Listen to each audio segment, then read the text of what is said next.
تو وہ بڑے وجد میں آ کر تقریر کیا کرتے، جذباتی انداز میں.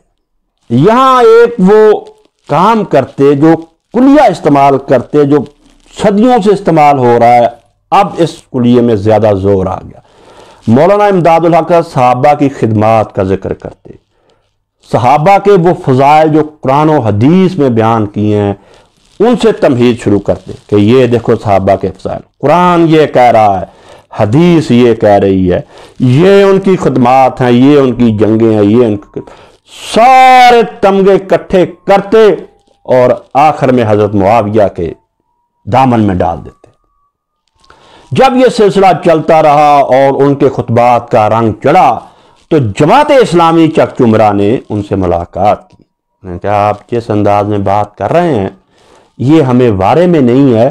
آپ دوسرے صحابہ کے سارے تمغے اکٹھے کرتے ہیں اور حضرت معاویہ کے دامن میں ڈال دیتے ہیں، جبکہ مولانا مودودی رحمۃ اللہ نے ان صحابہ کی تو تعریف کی ہے، جو عشرہ مبشرہ ہیں ان کی بھی تعریف کی ہے، جو اہل بدر ہیں ان کی بھی تعریف کی ہے، السابقون الاولون کی بھی تعریف کی ہے.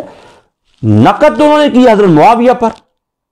آپ جو ایک آدھ تمغہ حضرت معاویہ کا ہے ان کو دیں، سارے صحابہ کے تمغے اکٹھے کر کے تو ان کے گلے میں نہ ڈالیں. تو آپ مولوی اسحاق صاحب سے بات کریں. تو انہوں نے یہ کہا کہ مولوی اسحاق صاحب سے میں کیسے بات کر سکتا ہوں، وہ تو میرے شاگرد ہیں. بہرحال یہ کتاب کی وجہ سے پھر وہ مولانا سے دور ہو گئے اور مولانا مولوی امداد الحق صاحب سے دور ہو گئے. یہ فاصلے بڑھ گئے. پھر ایسے ہوتا نا کہ جب دل میں کوئی چیز آ جائے تو فاصلہ خود بخود ہی بڑھتا ہے. یہ سلسلہ چل رہا تھا مخالفت کا. جماعت اسلامی والے جاتے تھے، آپ بات کریں، وہ تقریریں کرنے سے باز نہیں آتے تھے اور ممبر پہ مولانا احمد جی کو گالیاں بھی دیتے تھے اور ابا جی کو گالیاں وارے میں نہیں تھی، رو رو کر گالیاں دیتے تھے. بعض لوگ بھی رونے لگ جاتے تھے کیونکہ صحابہ کی ساری خدمات اکٹھی کرتے اور حضرت معاویہ کے دامن میں ڈال دیتے. یہ سلسلہ چل رہا تھا، دشمنی بڑھ رہی تھی کہ اتنے میں جو اب کوہ نور ٹاؤن بنا، یہاں کوہ نور مل ہوتی تھی سینکڑوں کی. یہ لوگ گئے، انہوں نے چرچا سنا کہ چک چمرہ ایک چھوٹا سا شہر ہے، وہاں اتنا بڑا بزرگ بیٹھا. یہ پھر ان کو لے کر فیصل آباد آ گئے کوہ نور مل میں. یہیں وہ رہے، یہیں وہ فوت ہو گئے. اس کے بعد ان کی اولاد جو ہے وہ کراچی چلی گئی.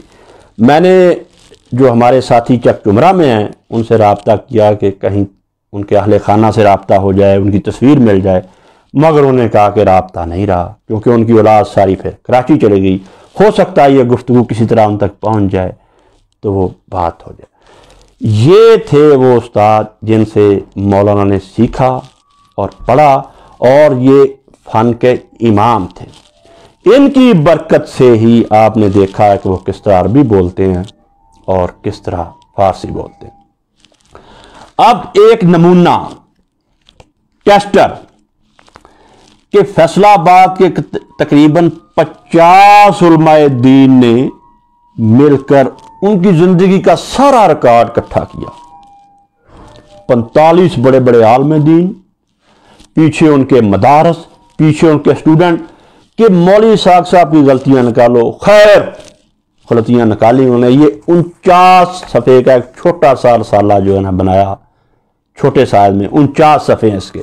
اس میں سے تے کی غلطیاں، شعر یہاں کیوں پڑھا، یہاں مصرع کیوں پڑھا، یہاں حقائق کیوں بیان کی. پھر بھی 49 صفحے بنے. اور جمعرات کا دن تھا جب یہ رسالہ 2012 میں تقسیم ہوا.